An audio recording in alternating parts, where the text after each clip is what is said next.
नमस्कार दोस्तों। इंदौर टेस्ट में वही हुआ जिसका हर किसी को डर था। टीम इंडिया की हार हुई और ये लगभग दूसरे दिन के खेल के बाद ही तय हो गई थी, या यूं कहें पहले दिन के खेल के बाद ही तय हो गई थी। जिस तरह से भारत ने टॉस जीता, पहले बल्लेबाजी करने का फैसला किया और बस यूं ही ऑस्ट्रेलिया के स्पिन के आगे नतमस्तक हो गए। ये जो नज़ारा है भारतीय पिचों पर भारतीय बल्लेबाजों का स्पिन के खिलाफ नतमस्तक होना आम नज़ारा नहीं है और एक तरह से देखा जाए टेकन फॉर ग्रांटेड। हम मान के चलते हैं कि स्पिन पिचेस होंगी, टर्निंग ट्रैक होंगी, वहां पर कोई भी टीम हो, कितनी भी मजबूत टीम हो, दूसरे टीम में कितने भी अच्छे स्पिनर हो, हम उनको मात दे देंगे, चाहे जैसे भी हो हम जीत जाएंगे। यही सोच रही है टीम इंडिया की और इसके चलते कामयाबी मिली है। दोनों तरह से बातें हो रही हैं, आलोचना हो रही है कि नहीं भारत को इतनी ज्यादा टर्निंग पिचेस बनानी चाहिए कि पहली गेंद से ही बॉल टर्न करने लगे, या फिर संतुलन होना चाहिए। बहस चल रही है सोशल मीडिया में, यूट्यूब पे, हर जगह मीडिया में। तो मैंने सोचा कि क्यों ना आपको दोनों तरफ के पहलू तथ्यों से आपको रूबरू कराऊं, स्टेटमेंट से, हिस्ट्री से, सारी चीजें। जो मेरी कोशिश रहती है कि 360 डिग्री हर पहलू को आप देखें। और मैं मानता हूं कि आप इंटेलिजेंट हैं, आप हमारे जो पाठक हैं, हमारे जो श्रोता हैं, उनमें क्रिकेट की इतनी समझ है कि अगर उनके सामने मैं तथ्यों को रख दूं तो वो फैसला कर सकते हैं कि वाकई में टीम इंडिया या मैनेजमेंट का ये जो फैसला है पिच को लेकर सही है या गलत है। तो चलिए सबसे पहले बात करते हैं कि जो बात टीम मैनेजमेंट कह रही है या रोहित शर्मा ने कही है, उनके तर्क को सुन लेते हैं। चूंकि उनके पीछे एक रीजन है। रोहित शर्मा ने कहा कि भाई उनको अब मलाल नहीं हो, प्रेस कॉन्फ्रेंस में भी आए, उन्होंने बोला कि ठीक है, उनको ऐसा लगा कि ठीक है ये एक जुआ है, ऐसा जुआ हम खेल रहे हैं। जुआ उन्होंने ही बोला, ये तो मेरे वर्ड है। उन्होंने कहा कि वो ऐसी पिचेस के लिए तैयार थे, उनको पता है कि एग्जैक्टली टीम को कि ऐसे विकेट जो है चैलेंजिंग होंगे, रन बनाना आसान नहीं होगा, लेकिन उनकी इन कंडीशंस के लिए उनकी टीम बेहतर है। बैटिंग डेप्थ है, स्पिनर तगड़े हैं और ज्यादातर जो खिलाड़ी है नीचे डीप तक बैटिंग करते हैं, मतलब अक्षर पटेल, अश्विन, जडेजा सब बैटिंग करते हैं, तो वो ये जोखिम ले सकते हैं। उन्होंने ये भी कहा कि जरूरी नहीं है उनके सारे बल्लेबाज जो हैं रन बनाते रहे, क्योंकि ऐसा क्रिकेट में अक्सर होता है।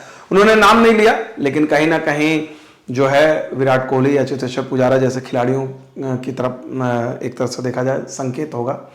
बहरहाल तो रोहित का ये तर्क है कि भाई हमें जीतना है और हम इतना बवाल क्यों मचाएं। अगर देखा जाए ये इंदौर में हारे हैं तो पिछले एक दशक में मात्र तीसरी हार है। भारतीय पिचों पर सिर्फ तीसरी हार है। जब आप इस आंकड़ों को सुनते हैं तब भी यकीन नहीं आता। यानी इंडियन टीम का दबदबा इतना तगड़ा रहा है, घर में हम हारते ही नहीं है। तो शायद अगर हम एक भी मैच हारते तो हम बौखला जाते हैं। मतलब अगर आप देखा जाए 2017 में हारे थे हम पुणे में ऑस्ट्रेलिया के खिलाफ, उसके अलावा इंग्लैंड के खिलाफ हारे थे चेन्नई में 2021 में, है ना। तो कुल मिलाकर अगर आप देखा जाए ये हाल रहा है। इंडिया बहुत कम टेस्ट मैच हारी है और इंडिया को कॉन्फिडेंस है। और चूंकि इस सीरीज में इंडिया को 3-1 से जीतनी जरूरी है, 3 टेस्ट मैच जीतने जरूरी है, तो टीम इंडिया ने ये जोखिम लिया कि भाई आपको नतीजे चाहिए और इसके लिए आपने वो हर कोशिश की, क्योंकि आपको पता था कि ऑस्ट्रेलियाई टीम को आपने पलटी मारी थी। 2017 में स्टीफन स्मिथ ही कप्तान थे, पुणे में उन्होंने 1-0 की लीड ली थी, लेकिन इसके बाद अगले टेस्ट मैचेस में हराकर सीरीज को 2-1 से जीत लिया। हालांकि जिस तरह से इस सीरीज में दिल्ली का टेस्ट मैच था जो शायद ऑस्ट्रेलिया भी जीत सकता था, लेकिन इंडिया ने सेकंड इनिंग से बैटिंग अच्छी की, ऑस्ट्रेलिया का कोलैप्स हुआ। ऐसा ही 2017 में हुआ था बैंगलोर में, जब ऑस्ट्रेलिया जीतने के बेहद करीब पहुंची थी लेकिन वो हार गई थी। तो अक्सर होता है खिलाड़ी मैदान में, टीम जो है चांसेस लेती हैं और रोहित शर्मा और राहुल द्रविड़ ने ये चांस लिया है। इंदौर में बैटिंग फेलियर रही है, 2-2 बार टीम फेल की है और 1978 के बाद ऐसा पहली बार हुआ है कि भाई 200 से कम का स्कोर दोनों पारियों में टीम इंडिया घर पे बनाने में नाकाम रही हो। तो मतलब काफ़ी लंबा समय देखा जाए तो भाई 78, 20 साल उधर और इधर 23, 25, 45 साल में ऐसा पहली बार हुआ है। तो वन ऑफ द अकरेंसेस को मान सकते हैं। लेकिन दूसरी तरफ तर्क ये है, लोगों का कहना है कि भाई अगर आपकी टीम में खिलाड़ी इतने संघर्ष कर रहे हैं, विराट कोहली का संघर्ष इतना ज़्यादा चल रहा हो, विराट कोहली जैसे खिलाड़ी का अगर आप देखें आंकड़े तो शतक के लिए तरस गए हैं। जो खिलाड़ी अगर बड़ी पारी के लिए, अगर आप विराट कोहली, तो आप क्या सोचेंगे इतने चैलेंजिंग विकेट्स पे खेलना, या पुजारा का भी अगर आप देखा जाए तो क्या ये सही है इतना बड़ा जोखिम लेना? क्या टीम इंडिया में ये कॉन्फिडेंस नहीं है कि वो अच्छे विकेट पे भी ऑस्ट्रेलिया को हरा सकते हैं? क्योंकि जो पिछले 75 साल में नहीं हुआ था, पिछले 4 साल में हुआ। ऑस्ट्रेलिया टीम इंडिया गई और वहाँ पर उन्होंने बैक टू बैक 2 सीरीज जीती। खिलाड़ी इंजर्ड थे, बहुत सारे दिग्गज खिलाड़ी नहीं थे, इसके बावजूद टीम जीती। तो और ऐसा नहीं है, राहुल द्रविड़ कप्तान ने 2001 में जो पिचेस थी वहां पर शानदार पिचेस पे टीम इंडिया ने ऑस्ट्रेलिया को हराया। इससे पहले भी कई बार शानदार पिचेस पे टीम इंडिया को हराया। लेकिन अब एक नई थ्योरी आ गई है कि भाई नहीं, टर्निंग ट्रैक है, होम एडवांटेज है, तो आपको पहली गेंद से ही टर्न लेना चाहिए गेंद को। और ये कोई और नहीं है, अगर देखा जाए कई बार आप कंफ्यूज हो जाएंगे कि रवि शास्त्री अभी कमेंट्री बॉक्स में है, वो कह रहे हैं कि नहीं कोई बात नहीं है, पहली गेंद से ही अगर पिच टर्न करें तो होना है तो होने दे, ऑस्ट्रेलिया को शोर नहीं मचाना चाहिए। मुझे याद है यही रवि शास्त्री कुछ साल पहले जब टीम इंडिया के कोच थे तो उन्होंने कहा था कि हमने ये टीम इंडिया जब खेलती है तो ये पिच के बारे में नहीं सोचती है, पिच को इन्होंने इक्वेशन से हटा दिया है।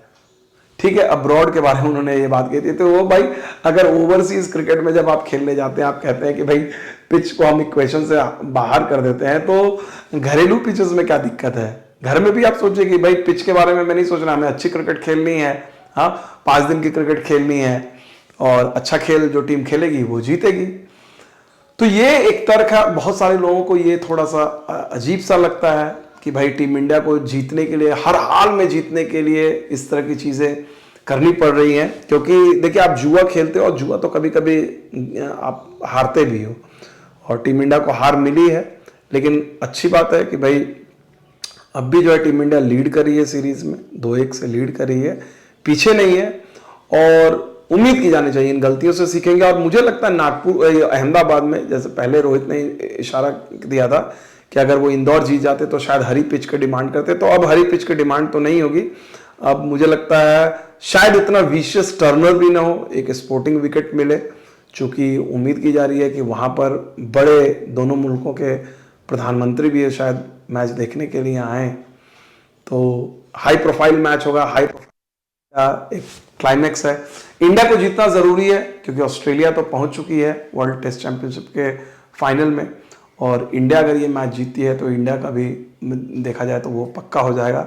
लेकिन चिंता की बात है, इस इंडियन टीम के साथ कई चिंता की बात है, खासकर विराट कोहली के फॉर्म जो है, विराट कोहली के रन जो है, निजी तौर पर विराट कोहली चाहेंगे कि इसमें वो रन बनाएं, अहमदाबाद में वो रन बनाएं, डिसाइसिव पारी खेलें, जो शतकों का जो सूखा है उसको वो तोड़े। क्योंकि लास्ट थिंग यू वांट कि भाई विराट कोहली जैसे दिग्गज बल्लेबाज के बारे में चर्चा हो, उनकी पोजीशन को लेकर बहस हो, जो अब थोड़ी सी दबी जुबान में होने लगी है। लेकिन आई एम श्योर जिस तरह के जितने बड़े खिलाड़ी हैं, जिस तरह से विराट ने वनडे क्रिकेट और T20 क्रिकेट में वापसी की और उन्होंने शतक लगाए, टेस्ट मैच में भी मुझे लग रहा है कि भाई अहमदाबाद में उनकी वापसी मुमकिन है।